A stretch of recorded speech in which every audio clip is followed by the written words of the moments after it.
The sponsor of this episode is Chadwell Supply, an OG in the multifamily industry. Chadwell Supply is the largest privately owned maintenance and repair supplier, and they deliver orders the next day from local warehouses across the United States. To find out how Chadwell Supply will make your day better, visit www.chadwellsupply.com/difference.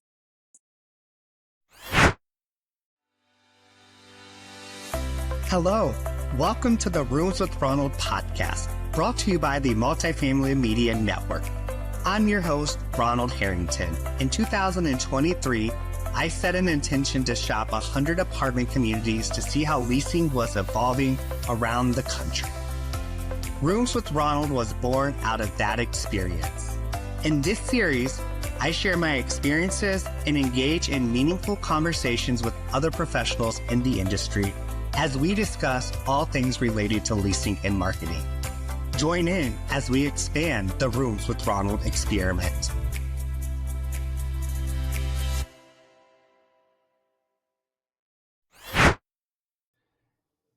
Hello, and welcome to another episode of Rooms with Ronald. I'm your host, Ronald Harrington. And today we're going to dive into a lot of just random topics because that's what's on my brain today. I know you're probably wondering who the special guest is on today's episode. And guess what? It's just me. You're getting another episode of Rooms with Ronald with just Ronald. Now, I've been thinking a lot about leasing lately because, let's face it, we're in the thick of leasing season. It is June. Traffic is picking up. Tours are picking up. And we're ready to dive in and get these leases signed. But what I've noticed is not picking up is the closing. We're getting all these leads and all these tours, but yet no one's moving into our apartments. So what is going on? So I've been traveling a lot this last month or so, and I've been kind of not shopping properties in the traditional way, where I schedule the appointment online, I go do the tour, I do all of that. I've been doing a different kind of shop, looking at things, trying to find some correlations. I've been doing curb appeal shop, like of the properties. So I've just been driving by properties. In some cases, I've been walking by properties and seeing, what's going on. So what I've found very interesting is we think our leasing team have gone downhill. Some of these properties I went by, the curb appeal has gone downhill. If I were looking for an apartment and I was driving through the area, a lot of these places I wouldn't even stop at. I've seen overgrown grass. I've seen letters missing from signs. And not like because there was a storm in the area, but you can clearly tell that the sign has just been neglected. I have seen more trash than I want to talk about across the property. I have seen faded signs and flags. I'm really shocked to learn that people are still doing fake balloons and balloons. Now, if you don't know this about me, I hate balloons. I think they look tacky. I think they look like a 6-year-old's birthday party. I feel sometimes these fake balloons that I've seen, I feel like I'm going to the circus. And I don't want that. So then I got to thinking, well, Ronald, if you were driving by these properties and you were seeing this curb appeal, and these weren't properties that were going through renovations, or these weren't properties or anything like that, right? New builds, nothing. These were like been built for a while kind of thing. And I said to myself, well, how would you feel as a prospect? So I got to thinking, well, if I went to the website and the website didn't match the lifestyle I was looking for, I'm not going to inquire. So if I am driving through these properties and I'm looking at the curb appeal and it isn't matching what I think I want or my standards, I'm not going to go to the website. And sometimes these are in areas where there's heavy foot traffic and drive-by because they're close to schools, they're close to shopping. They're close to restaurants that people are going to, and the curb appeal is not there. And then I got to like thinking about some new builds and some mixed use buildings.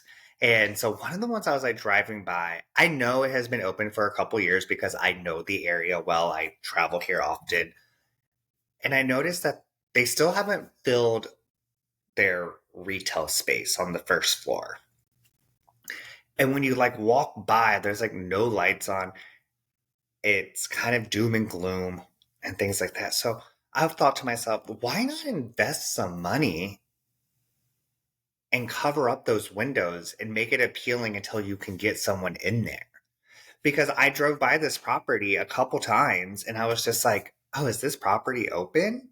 Because like that gives me the signal that it's not even ready to be open yet, or what's going on, because there's nothing in that space. It's a dark void that's sucking the life out of your property. And we couldn't even maintain that. And then, if you have someone who's moved out of your retail space and you don't have it cleaned up, people are going to drive by and see that and it's going to look a mess. And that's not great curb appeal either, right? Like people are just over here thinking, oh no, I don't know that I want to stop in if we're going to have these. So I think when it comes to something like that, what you need to do is find a creative way to bring some life into those areas until you find that perfect tenant that's going to move into those, because it's giving the wrong signal. I think we need to go back and focus on the curb appeal. Is the trash pick? This is so easily done in the morning. And I understand things happen throughout the day, but it looked like at some of these properties, like it was a rager. Like I thought for sure, like someone threw a massive party. And it wasn't right after the weekends. Like I get Saturday and Sundays, we run skeleton crews, we do all that. No, these were days very much like Tuesday, Wednesday, just your average middle of the week. I was trying to get food. I was, coming from the airport, all of those different things, walking around. So keep that in mind, because this is your first point of contact for people. Now they're going to the store and they're like, ooh, I need a new apartment. Let me look at that. Or my favorite, I love when this happens. People are going to your competitor.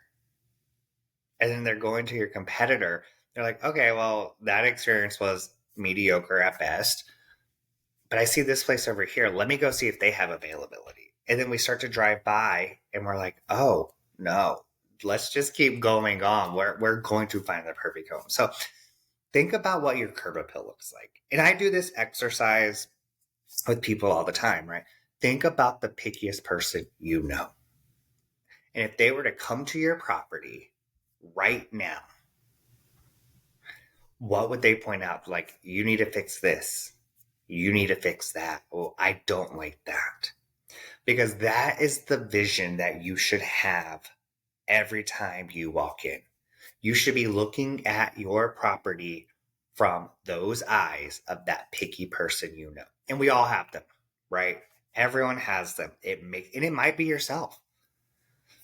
And I understand you're working on tight budgets, but it's as simple as picking up the trash and taking up ownership. So I started thinking about curb appeal. And then I recently, we're coming up in a little over a year since I started the initial 100 shops last year, got them done. So I'm starting to see some of these follow-up messages that are coming out. So they're using some sort of nurturing system that people are connecting with, right? So I'm getting these follow-ups. But the problem is like, it might say, oh, you were looking for something this time last year. We know you didn't choose us, but maybe you're back in the market. I get that once. But then it's after that initial email, it's the same cycle that I got last year, the same email line, all of that. But on my phone, when it comes through, I can still see that. Oh, I'm like, oh, it's the same message. They didn't add any personalization post that initial one. So if you're using nurturing like that, make sure the messaging is like, I know you're not looking for a brand new, you may not be looking right now, but hey, guess what? I want you to know I'm thinking of you. And do something besides an email, because that's how most of these people are contacting me in the first place. So much that actually last year around this time in May, I was visiting Sacramento and I toured some properties in Sacramento. And one of those properties I toured did really great at telephone call. They emailed, they texted, they telephone call. So they did all the right things. Uh, the experience was a little rocky. But now, like, not only am I getting the email follow up from them, actually last week, I got a phone call.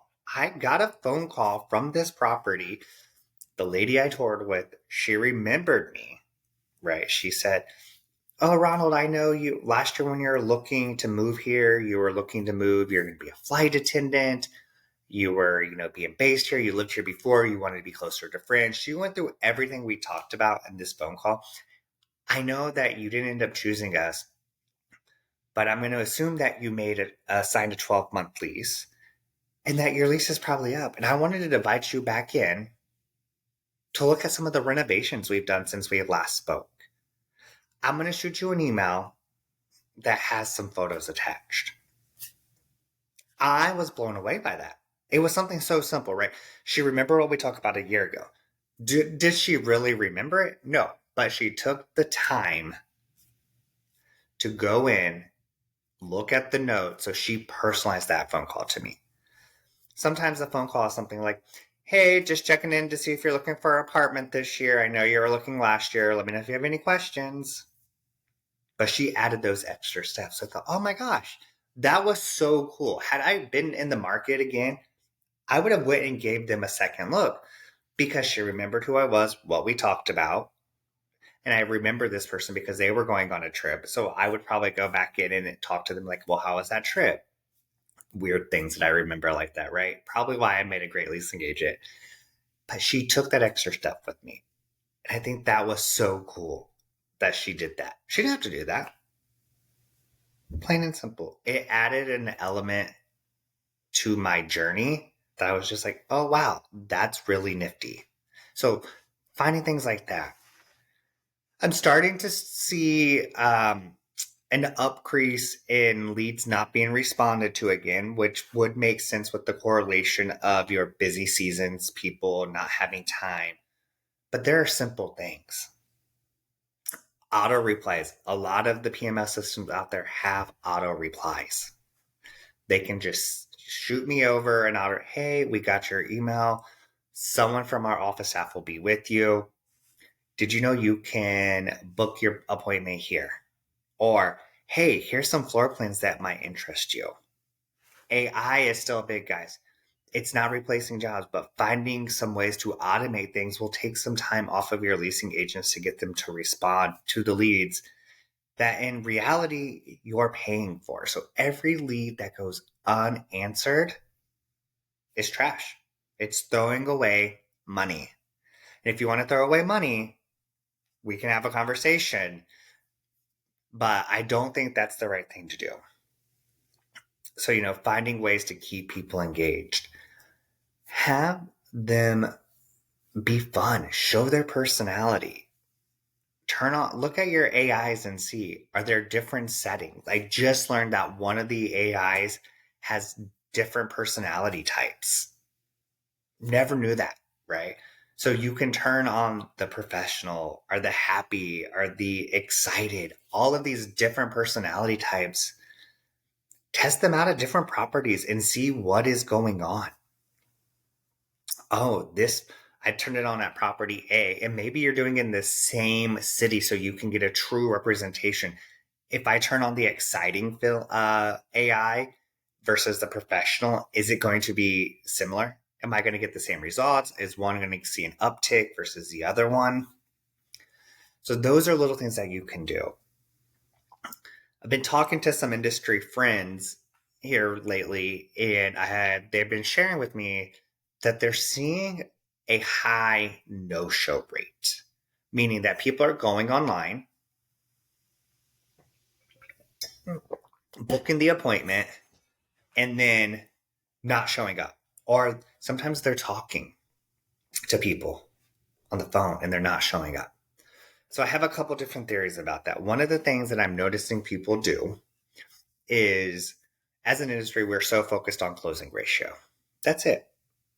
So if I have 10 tours, I need to close on 4 of those to get them 40%.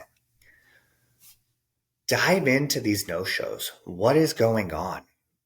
Did they book the appointment and no one followed up with them? It happens a lot in my case. Can you listen to a phone call and say, ooh, you asked them for the appointment, so they kind of felt guilty. They said yes. They didn't really excite them. And I teach in class a lot of the times that I use this method called PI. And PI stands for personalize. It stands for inform, and it stands for enthuse. And you have to have all 3 pieces of the pie to have this successful interaction, or something's going to be broken. When you're looking at the prospect's journey, you have to analyze each stage of the journey. So you spend all this time analyzing your marketing websites. This is working. People are clicking here. You know how many people click on that photo, or what time of day people come, or if that pop-up's working right. You have all this data that you're looking at, that you're analyzing and seeing what's working. And then you look at the tour. You do mystery shops on the tour, or you have people shadow and you're looking at the closing ratios. You analyze, application times of length, and how many application it takes to get a move in if you are in areas with high fraud. Chadwell Supply is the proud sponsor of Multifamily Media Network. Chadwell Supply is the largest privately owned MRO supply company and is committed to the multifamily industry. They deliver orders the next day from local warehouses across the United States. Chadwell Supply offers valuable resources such as maintenance training, a dedicated renovations team, and procurement platform assistance, ensuring multifamily properties operate more efficiently. Now, by partnering with Chadwell Supply, they'll help communities stand out in an increasingly competitive market. So learn more at chadwellsupply.com/difference. So you start seeing all these different things. But for some reason, people don't focus a lot of time and energy on the no-show rate, which is one of my favorite things to look at. If I have 15 tours scheduled, I want to see, all 15 show up, but I understand things happen. So maybe I want to see 12, or I want to see 10. But people just show up, and then a lot of times you don't even get a follow-up, hey, we missed you, or anything like that. It's just they didn't show up, so they must not be interested, and we move on. But think about it like this. If you had 100 no-shows over the course of a month, that's going to start adding up. Maybe it's 5 this week, and then next week it's 10, and then it's 20. That should be an indicator to you that the light bulb goes off. You're like, oh my gosh, we have a problem. Houston, we have a problem. People are booking appointments and aren't showing up. Where is this lying? Is it because my leasing agent didn't follow up with them and say, oh my gosh, I'm so excited? Was it not because the response from the bot said, your appointment is requested, wait for someone from the office to contact you? Did they not know where to park and they just drove around? I did that, one time I shopped a property a long time ago, a large property. It was for an assignment, and I got to the property. No one had told me where to go. I pulled into the wrong entrance, and the signs to the leasing office were there, but it took me in a big circle, and nothing let me know where the leasing office was. So I just went on. No one followed up with me. No one reached out to me. And I can tell you that was 14 years ago. It still happens to this day. Leasing agents still to this day aren't doing that extra step. It's simple. So dive into these no-shows. Why aren't people coming in? I can tell you this. A lot of people just don't make appointments to make appointments. They're not all me. They don't have all this free time on their hand. They're just like, oh, okay, well, something's broken, or this person reached out to me first, so I'm going to go with them, or I went to this property and that didn't happen. I went to properties where I booked appointments and the office was closed. So something is broken if you have a lot of missed appointments. Take some time and really dive into those guest cards. See what's really happening. So then I started thinking about that. And then I started thinking about we're seeing a rise of concessions in the industry, right? More and more concessions are coming online. And actually, I've read a statistic that 88% of properties in the fourth quarter were offering concessions last year. Let that sink in for a moment. 88% of apartment communities were offering concessions last year. Then I got to thinking about my experience of the close, and I can tell you guys we are super close to the release of all of the data. I've been getting a lot of ask about the data, but we are super close to that. I got to think about the closing and how people aren't closing anymore. And I got to thinking, what if, now hear me out, this is going to be a stretch. What if we incentivized leasing professionals a little different? So we pay someone a commission, whether that's a percentage of the lease value, a flat fee, whatever it is. We pay that.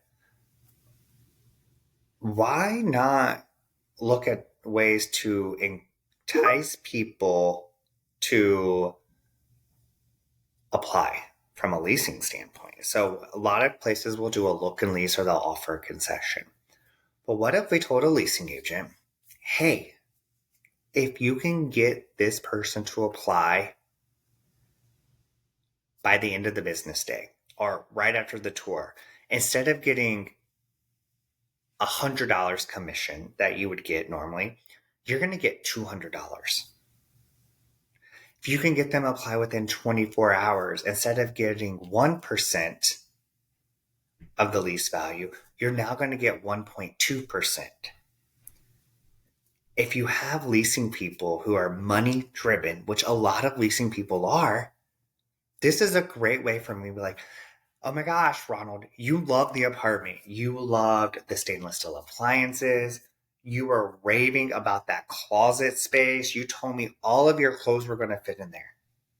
Why don't we go ahead and just pull out your phone and get you started on the application right now? I have everything you need. I met every one of your boxes. What do you think? Do you want to apply for the apartment? Okay, you need some time to think about it. I totally understand that. So what I'm going to do is I'm going to send you over a link to our website. Oh, I'm also going to include a virtual tour of this unit for you, just so you have it. I'm going to follow up with you tomorrow morning to see if you have made your decision. I want you to sleep on it, things like that. And then tomorrow when I go to follow up with them, I'm going to add some value to get them re-engaged and re-excited, because let's be real, as soon as they leave the office, they kind of done forgot about you, unless you really stood out. Now, as a leasing agent, I'm incentivized because the quicker I can convert people from a lead to an application, guess what? Now my bottom dollar is going up. Right now, as most people in the industry are doing it, it doesn't matter if a person applies at the day of the tour or 3, 4, 5, 6 weeks from now, right? Doesn't matter. It's the same commission rate. Well, that's not really enticing to a leasing agent. They're like, okay, well, he didn't apply today. Maybe he'll come back. A lot of times, they don't do the follow-up. But now we're incentivizing them to follow up because I'm getting more money. And I'm driven by money. Something new to think about, just a different way to incentivize people. So maybe instead of offering a look and lease special that you may not need, we've already talked about this in this series, right? That you don't need look and lease specials or concessions sometimes. Sometimes you need to reinvest in training and education of your people and new ways of selling. But now, this is just a new way to look at commissions. And I'm all about commissions and how we can make it better for everyone involved. So there's that thought. And then recently I was like talking to some people and they were telling about all these objections that people are getting and how they're like, well, how do you help teams realize objections are good things. And I'm like, well, we get rid of the negative connotation that an objection's a bad thing. So one person said, I had this weird looking floor plan. It has like a slant wall. The space is great. Or, another one was, well, we have these barrier free units or handicap ADA units that we just can't lease. I'm like, okay, so let's go send me some photos. Let's take some look. So I'm going through it. I'm like talking with them. I'm like, okay, so what don't you like about this apartment? And the leasing agent will list all these things. These great. Oh, this wall is awkward. This wall is, this isn't. This isn't. This isn't. I'm like, okay, well, what do you like about the unit? I like that's on the first floor, or I like it's a renovated unit. But that's all they could tell me. So they kind of got in their own head that no one else, like, no one's going to want this apartment. I don't want this apartment. So they didn't believe in it. So we'll come in and I'm like, okay, let's find some positives. Okay, so how many of this style or this floor plan or this wall adjacent that's off center do you have? Oh, you have 4? You only have 4 in the whole property? Oh, let's write this down. Guess what? Let's take prospect A in here. And I will go in and I'm like, okay, so I know you're probably thinking that, where's my bed going to go? This wall is weird. It's at a 45-degree angle or it's off center. It's so unique. But you're unique, right? I can tell you, I'm going to let you in on a little secret about this property. This property only has 4 units that are just like this. Just 4. You're going to be one of the exclusive people in this community that have this floor plan. You want to be exclusive, right? You want to be special. You deserve this unit. When your friends come over, you're like, guess what, guys? I know. There's only 4 of these on them, and I have it. I have one of those 4. Now I'm like, ooh, this is cool, right? I got them out of their mind. I got them thinking about selling it in a different way. What makes it unique? Guess what? You have to step aside and get out of your own mind, get out of your own head, and think, guess what? Someone else lived in this apartment. It's not the first time someone lived in here, so it's rentable. Someone said once, oh, well, this building is backed by the airport. So there's a lot of noise at night because it's a FedEx hub is right there and you can hear the planes coming in overnight and it's just hard to sell. And I instantly thought of the TV show Reba when they were telling me this, because in one of the episodes, Reba and Van are trying to sell a house and it's by the airport. And they're like, who's going to sell it first? And Van's like, I'm going to do it. Reba's like, you're not qualified. It's a whole thing. So if you haven't seen it, be sure to watch it. But the point is they end up selling it. And so what Reba tries to do is she takes people in there when there's no planes and she rushes them through the process. Like, okay, we got to get out because she knows there's a plane about to come in. Van brings a deaf guy who can't hear anything. And that happened to be the right home for them. So maybe these airplane noises, guess what though? This apartment community, like this building, was in the back of the property by lots of trees. The playground was there, lots of open parking for them to get in. So I said, well, okay, start figuring out what your prospects do for work.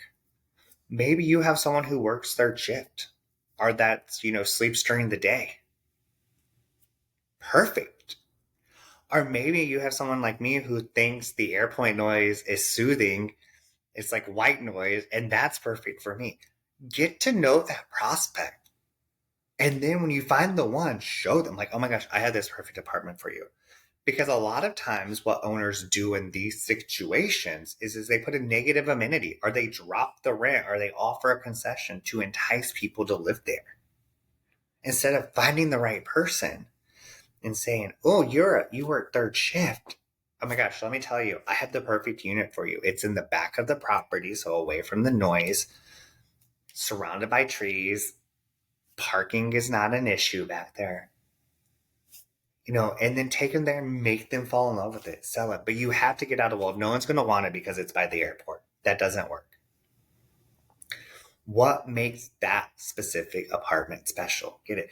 Go with your notebook. Take your teams with the notebook and say, I want you to write 5 things that you like about this property.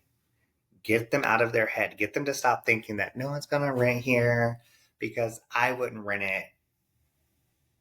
Doesn't work like that. So, guys, I know that was a lot. I was just been thinking a lot lately about leasing season and some tips and tricks that people have been reaching out to me for help on as they are gearing up and trying to make the most out of this year, just because I know that things are differently. I hope that helped. I still want to hear from you. I want to hear, what objections are you getting? Actually, I want a whole bunch so I can do a whole episode on objections and how I would overcome them. I gave you a little sneak peek of that today. I want to know what's working. What's going on in your market? Send me stories. You have funny leasing stories that people can relate to and learn from. Send those to me as well. We can read those on air. You can email me at roomswithronald, just like the title of this podcast, at gmail.com. And hey, if you're sitting here listening and thinking, I want to go on Rooms with Ronald. I want to be a guest on there. Email me. Let me know what you want to talk about. We can talk about all things leasing and marketing. Until next time, guys, happy leasing.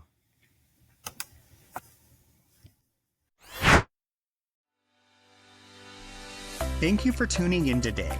I hope I left you with some fresh ideas or a new perspective. Leasing and marketing are evolving rapidly, and Rooms with Ronald is committed to offering a place to hear about those changes. We also celebrate and acknowledge the fundamentals of exceptional service that will never go out of style. So, if you enjoyed this episode, please like, comment, or subscribe. Visit multifamilymedianetwork.com to learn more about our other exceptional industry podcasts, thought pieces, and sponsorship opportunities.